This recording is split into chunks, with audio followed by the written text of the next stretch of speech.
Bangladesh Myanmar জলসীমা ও জেলেদের নিরাপত্তায় coast guard কৌশলী ভূমিকা পালন করছে বলে জানিয়েছেন বাহিনীর মহাপরিচালক রিয়ার অ্যাডমিরাল জিয়াউল হক।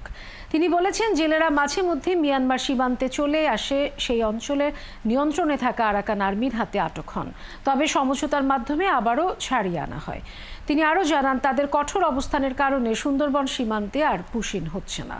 নাদিয়া শারমিনের প্রতিবেদন।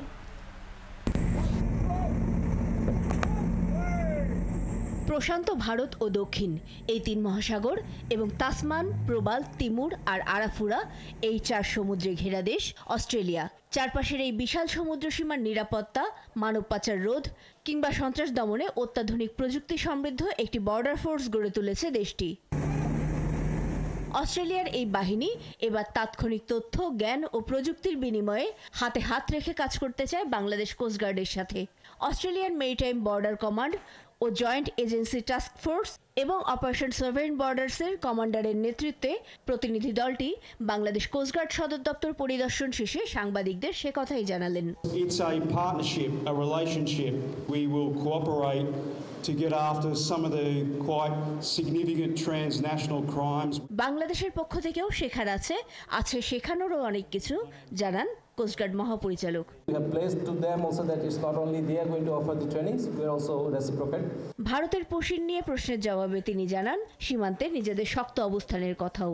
বাংলাদেশ কোস্টগার্ডের নিবিড় পর্যবেক্ষণ, সরব উপস্থিতি এবং কন্টিনিউয়াস উপস্থিতির কারণে আমরা সকল ধরনের পুশিন আমরা এটা আটকাতে সমর্থ হয়েছি এবং এটা কন্টিনিউ করবে। বাংলাদেশ মিয়ানমার জলসীমা এবং জেলেদের নিরাপত্তায় কোস্টগার্ডের কৌশলী ভূমিকার কথাও জানান তিনি। রেবেল গোষ্ঠী যেটা বলে আর কি, তাদের সাথেও খুবই সুন্দর একটা সমঝোতা, মানে কি বলে, আন্ডারস্ট্যান্ডিং এর ভিতর দিয়ে যাচ্ছি। আমাদের লোকজন যখন ভুলক্রমে আমাদের সীমানা ছেড়ে ওই পারে চলে যায়, তখনই শুধু তাদেরকে আটক করা হচ্ছে।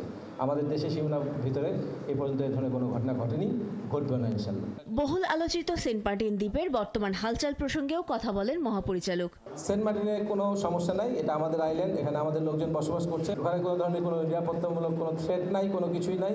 সেন্ট মার্টিন আইল্যান্ড সহ পার্শ্ববর্তী এলাকায় যারা অবস্থান করছেন তাদের যাতে কোনো ধরনের নিরাপত্তার কোনো সমস্যা না হয় সেটা আমরা এনশিওর করে যাচ্ছি। তিনি জানান, কোস্টগার্ডের আওতাধীন বঙ্গোপসাগর সহ অভ্যন্তরীণ জলসীমার নিরাপত্তা ও পাচার রোধে কাজ করছে বাহিনীটি।